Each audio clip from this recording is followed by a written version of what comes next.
You see, there are three things that defines the relevance of a man as far as he walks the face of the earth. There are three things. The ones God has shown me. Number one is that you come to the knowledge of God. You know him. And I can tell you, many know about God, but few know him. And Jesus was teaching in John 17 verse 3.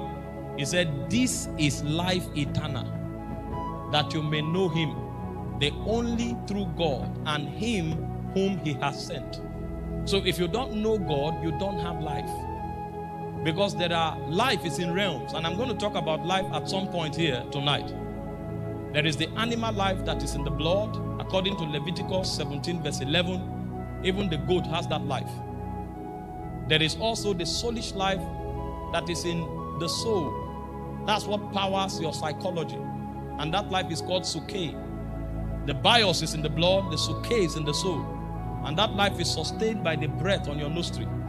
So there is a life sustained by your blood. There is a life sustained by the breath on your nostril. That's why when the breath on your nostril departs, you shut down. You can't think anymore. Because the soulish life will end. But there is also a life that is in your spirit called Zoe. That one is animated by the knowledge of God. So the depth to which you know God is what brings out the potentials of that life. And this is why our experiences are different. Because we function at different levels of life. And that life, Jesus summarized it as knowing God who sent him and knowing him, Jesus Christ, who was sent. And this is why most of the religions of the world, with all their penance, they don't have life. Respectfully speaking now, what they are doing is religion. Hoping that sometime they will be saved. But there's no life. Because life is to know God and to know Christ. I wish I had time to teach about Christ this evening. I would have taught you Christ, Jesus, from his four offices. As God the Son, as the Son of God, as the Son of Man, and as the Christ. But that's a topic for another day. The second thing that gives essence and meaning to your existence is your capacity to worship God. He said the Father is seeking true worshipers who will worship him in spirit and in truth. So worship is what isolates you and gives you relevance in the realm of God, because the Father is seeking worshipers. And worship, like you know, can be released through song, but it does not begin and end with song, because the first time the word worship was used in the Bible is in Genesis 22 verse 5. Abraham was going to sacrifice Isaac.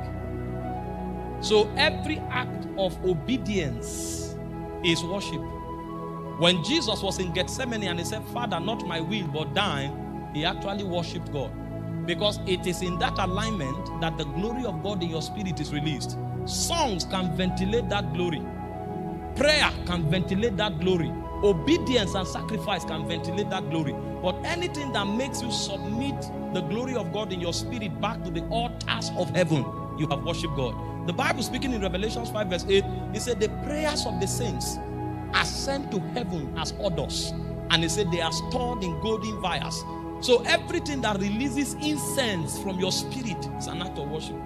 And so God is looking for such men that will bring him pleasure by giving glory to his name through the release of incense from their spirit, either by acknowledging him for who he is or by acknowledging him for what he has done. And that acknowledgement can be done through singing, it can be done through obedience, it can be done through sacrifice, it can be done through prayer. All of that is collected and collectively recognized as worship. That's the second thing that gives meaning to your life. The third thing that gives meaning to your life is your ability to align with God's agenda. So you discern God's agenda and you align with God's agenda and you become part of heaven's envoy in advancing God's purpose on the face of the earth. Because every king has a desire to conquer territories. Because the glory of the king is in the multitude of the people. So the territories that the king conquers is what gives expression to the magnitude of his glory. And in the case of God, he's not just trying to conquer territory because the heavens belong to God. Even the earth that he gave to men belong to him. But God has an agenda he wants to advance on the face of the earth. And everybody who will align with God to advance that agenda has found existence. That is why when David finished his time on earth, the Bible said when he served the will of God, he rested with his fathers. So it was not about kingship. It was not about psalmistry. It was not about being a warrior. It was about advancing God's agenda as was apportioned to David as a person. And that was how his life was summarized. His ability to advance God's will. So if you don't know God, and if you don't worship God, and if you don't advance God's will, your existence is useless.